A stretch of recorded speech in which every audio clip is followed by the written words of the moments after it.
Ինձ համար շատ զարմանալի էր, որ Արարատյան դաշտավայրում մշակվում են ընդամենը 10% հողերը։ Մարդիկ չեն հասկանում, ինչպես պետք է վաճառեն իրենց գյուղմթերքները։ Բոլորին շատ դուր եկել էր մտերման կայանների գաղափարը,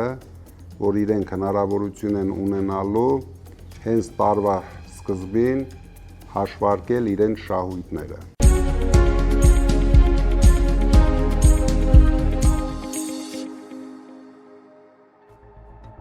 Պարոն Կարապետյան, բարև ձեզ։ Բարև Ալիկ ջան։ Ոնց եք։ Շատ լավ, դու ոնց ես։ Շատ լավ, միշտ ուժեղ։ Պարոն Կարապետյան, իմ այսօրվա առաջին հարցը։ Այս վերջերս դուք շատ եք հանդիպում մեր հայրենակիցների հետ եւ օրեր առաջ հանդիպում ունեցաք Հարմավիրի եւ Արարատի մեր հայրենակիցների հետ։ Ուզում եմ կիսվեք ձեր տպավորություններով եւ խնդրում եմ կասեք, ինչն է իրենց ամենաշատ անհանգստացնում։ Շատ ջերմ եւ հետաքրքիր մթնոլորտում անցավ հանդիպումը։ Մարդկանց ամենաշատը հետաքրքրում էր օր առաջ հրաժարվեն Փաշինյանի իշխանությունից։ Մարդիկ շատ դժգոհ էին, որ այս իշխանությունը 8 տարվա ընթացքում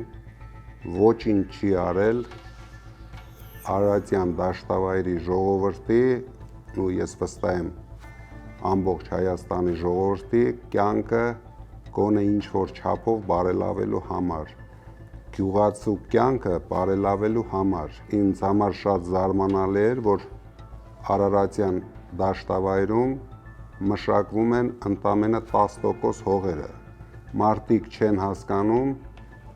ինչպես պետք է վաճառեն իրենց գյուղմթերքները։ Բոլորին շատ դուր եկել էր մտերման կայաների գաղափարը,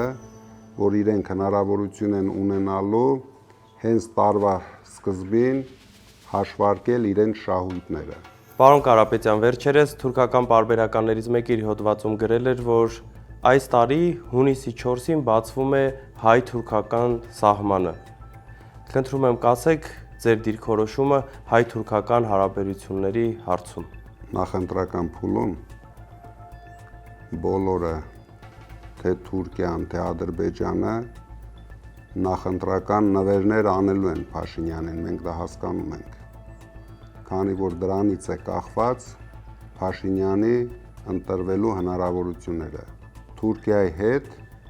մենք ունենալու ենք նորմալ հարաբերություններ,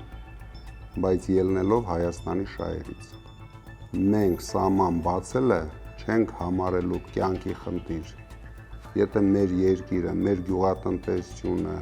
դրանից տուժվում է, մենք մտցնելու ենք սահմանափակումներ։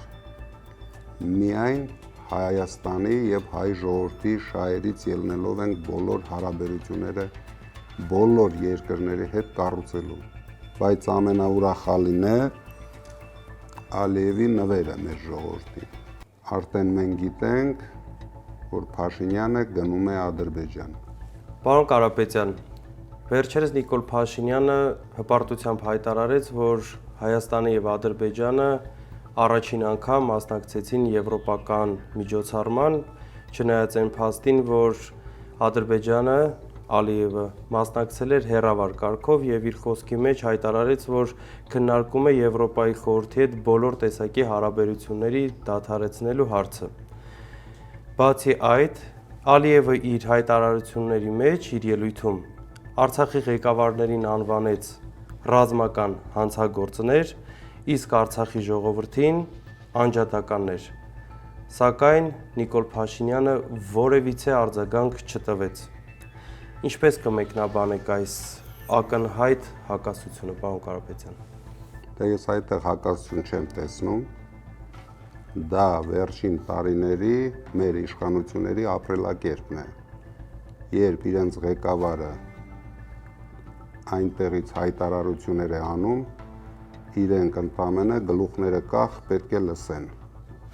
Խոսելու իրավունք չունեն, այդպես է դրվածքը։ Ալիևը իր ելույթում ցույց տվեց,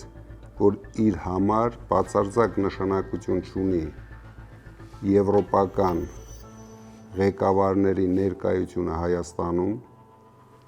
միևնույն է ինքը պլանավորում է 300,000 մարդ տեղափոխել Հայաստան, իսկ Փաշինյանն էլ ցույց տվեց եվրոպացիներին, թե ինչքան կռուտոյ շեֆ ունի ինքը։ Շատ լավ, պարոն Կարապետյան։ Շնորհակալ եմ, ձեզ լավ օր։ Ձեզ։